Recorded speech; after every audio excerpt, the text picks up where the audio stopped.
Community Chest Cup is our feature race at Happy Valley on Wednesday night. If we come off a huge weekend at Sharton, international action as well to look back on today's show. Very warm welcome to Racing Twin. I'm Andrew Lejeune, joined here in the studio by Paul Alley, our form analyst, and race caller Brett Davis as well. And competitive as always, and a really strong finish to the programme. The last is a cracker again. It is, Andrew. Yeah, Community Chest Cup is the feature, as you've mentioned. And I'm looking forward to it. Rails in the C position. We're expecting a big crowd in attendance. We've had fantastic weather on Tuesday. It'll be interesting to see what the weather does on Wednesday because there's a couple of typhoons floating off the coast. But hopefully, fingers crossed, it'll be dry.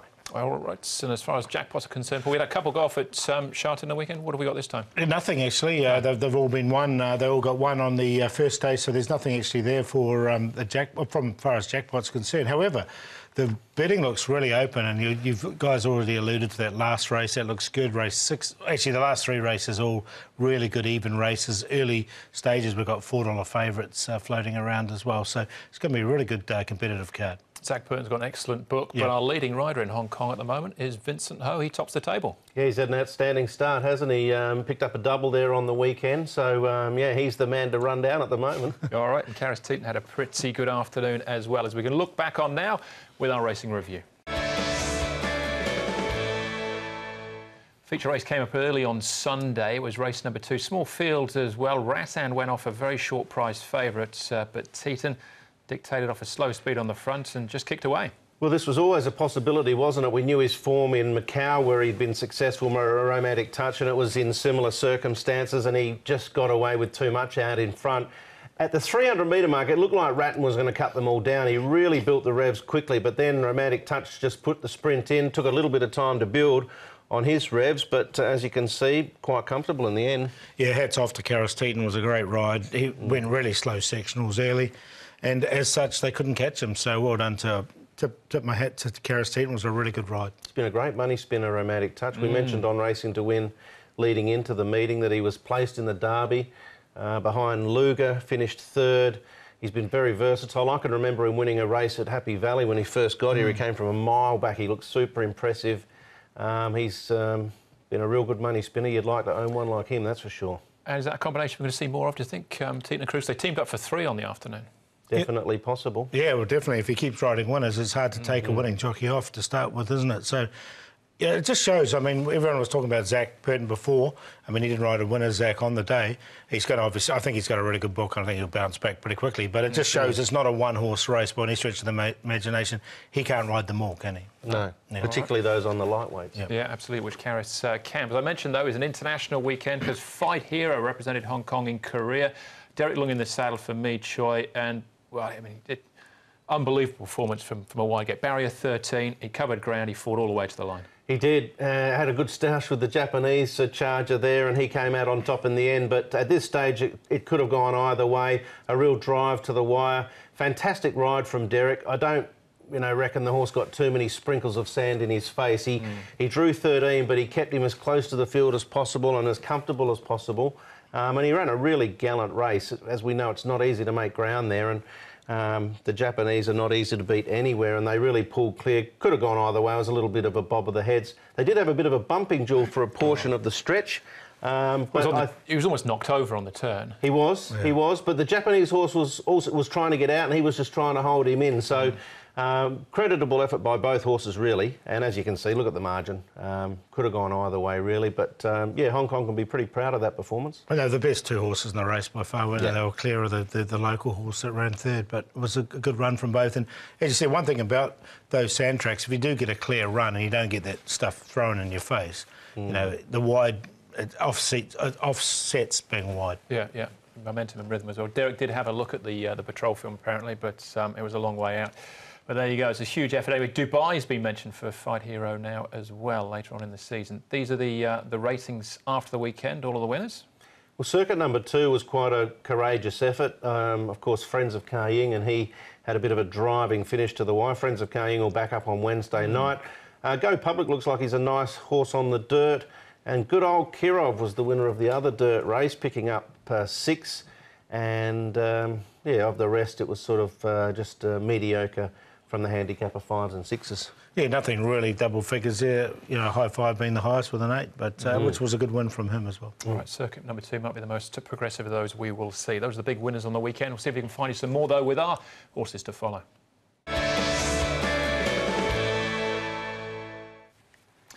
All right, there's a number of first starters, some lightly raced types as well. Paul, where have you ended up? Yeah, lightly raced one with the Tianchi Monster. You can see him highlighted here. He's clear last on the turn. Once he gets sort of a clear run through the inside, hits the line really strongly. I thought it was a really good run. This is over 1,200 metres. Once he steps up and trip, I think 1,400, 1,600 even looks ideal for him.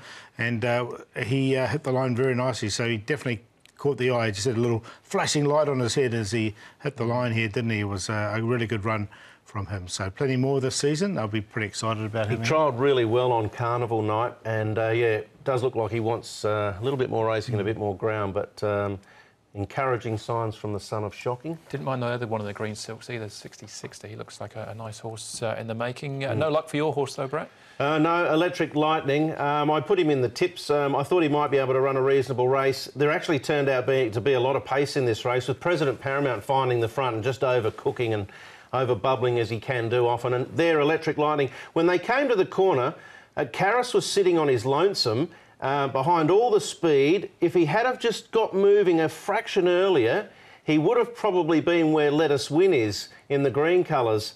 And had he have been there, I think he might have gone close to potentially testing Great Treasure, who you can take nothing away from because he did come from last. But there was a little bit of a mistake there from Karras. He sort of went to the inside and got held up by a whole lot of horses falling back in his lap. But that can happen in racing. Yeah, Smart Charade, I think, went off favourite at the end. He pulled up with blood in his trachea, or substantial blood in his trachea. Going back to last Wednesday at Happy Valley for me and my ally, I think ultimately needs a bit further. I took a bit of a chance at the 1,200 metres, but if this horse gets up to 14 or 1,600 metres or 1,650 back at the Valley, it's going to be very, very hard to beat. Third in the German Guineas a couple of years ago, the season that Lockheed was second. Group placed in France as well, over a mile. So 1,200 sharp, but stepping up in trip, I think he's a very nice horse in the making. Right, as far as suspensions and fines were concerned on the weekend, there were none. It was clean. The steward's report was quite a lengthy one, but everyone escaped penalties. So launching straight into Wednesday night's programme, 8s, starting off with a Class 5 over the 1,800 metres, with 8 of them going round. Pride Sky, a 2-time winner over the trip at Shartin. Sweet Bean, a 5-time course and distance winner. Joy of Giving, 0 from 14. Eastern Prowess was 4th last week to Le Pegas. Gentleman, most likely speed runner here from Barrier 7, and Holy Unicorn. First star here for Jimmy Ting. 0 from 27 at this point. See if Jimmy can turn him around. As far as Chung Fa's concerned, these horses have been up and back in the last 30 days. Sweet Bean and Eastern Prowess. I said Eastern Prowess has already had a start last week. That he has. Now, Gentleman has Derek Lung jumping aboard, fresh back from Korea, and he is the most likely leader. He was second in a recent trial, a trial in which he led. There are other options. Holy Unicorn and Wealthy Fortune have been noted to go forward. Eastern Prowess has come up with barrier number 1, so hopefully he can posse up into a nice position. Up to 1,800 metres for Proud Skies. Just thought I'd show him after his last start there. That was over 1,600 metres. He's had a run already this season. This is up to 1,800. Looks more suitable for him.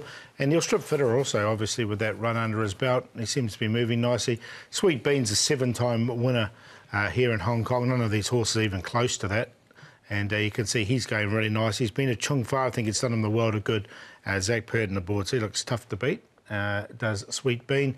And here's Wealthy Fortune, just running with a new horse here in Hong Kong. These are the new saddlecloths, if you do watch track work, the black and the yellow on the far side. But Wealthy Fortune, the green saddlecloth closest to us, moving nicely enough there. All right, we'll have a look at him in race action in a second as well. We'll start off, though, with Proud Sky and Wonderful Chaser. This was on the opening day.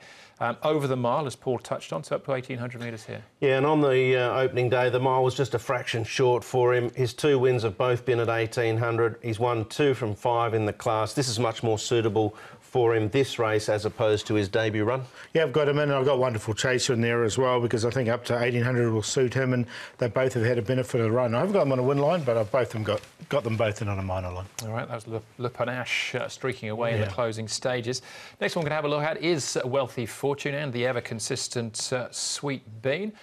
This is going back to June, though. Yeah, look, Wealthy Fortune, he's drawn to, if he can step away, he can posse up and find a good spot. Some of his runs last season suggested he can be competitive here. In fact, out of the field of 8, there's not many you couldn't sort of suggest could probably hit the frame with their best effort. Typical Class 5, isn't it? You've just got to get them right on the night. But look at him find the line there, Wealthy Fortune. It was a decent enough effort. Needs to utilise the gate, though, to be in the finish. Yeah, Grant van Niekerk's had a session at Happy Valley last Wednesday night, so he knows the course a little bit as well. So I found a place for him, and I think Sweet Bean with 7 wins sort of it's going to be tough to beat. All right, OK. Eastern Prowess has got a run under his belt as well. That was last week at the Valley, ultimately finishing in 4th. That was behind Le Pegas.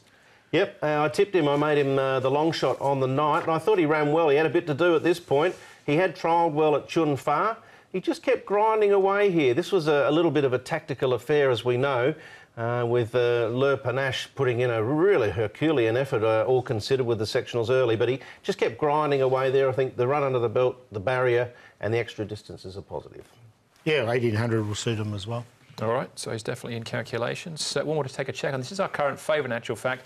Trained by Jimmy Ting. Holy Unicorn hasn't won in 27 starts, but Jimmy Ting's had 6 runners. 3 of them have won. Well, this is probably the key factor, isn't it? And look at him in the betting. He's the early favourite at $2.80, $1.30. He's a 27 start maiden. He's on a rating of 19, but Jimmy Ting has produced a couple of pretty good efforts from horses that have arrived in his stable already, Paul. Yeah, he can run around without me, though. Not at $2.80 for a 27 start maiden, so I've left him completely alone. Completely alone? Oh, what did I do? I put him in because of the Ting factor.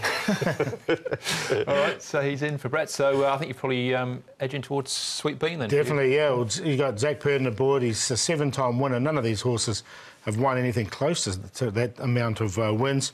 I mean, as we mentioned, Holy Unicorn, the $2.80 favourite, is yet to win in 27 starts. So Sweet Bean, he knows his way around. He'll do me. Been to Chung Fa and back. I think it's done in the world of good. Proud Sky in there for 2nd with that run under his belt. Wealthy Fortune with Grant van Niekerk on from the low draw. Wonderful chaser, I think, can run on nicely. 2, 1, 6 and 3, but exotics, if you want to take Sweet Bean outright, I wouldn't put you off, but I ended up with the exotics as the play. It's Class 5 and there's lots of hopes, lots of possibilities. I'll stick with Eastern Prowess. Tipped him at his debut performance. We saw the replay. I thought it was reasonable enough. Up in trip. Has the good barrier. So him on top, Holy Unicorn, Proud Sky. I'm going to throw in the Joy of Giving. There was a run or two from him, particularly that one behind Savannah Win 4 back. I thought was OK. He put in an unacceptable performance at his last start last season, but I'll throw him in 5, 8, 1 and 4. Yeah, they've all got some sort of chance, haven't they? I'm with Holy Unicorn, but as Paul said, the price is pretty skinny there in at the first. Right, that was race number 1. Second event is a 1200 metre Class 4. That's up right after this.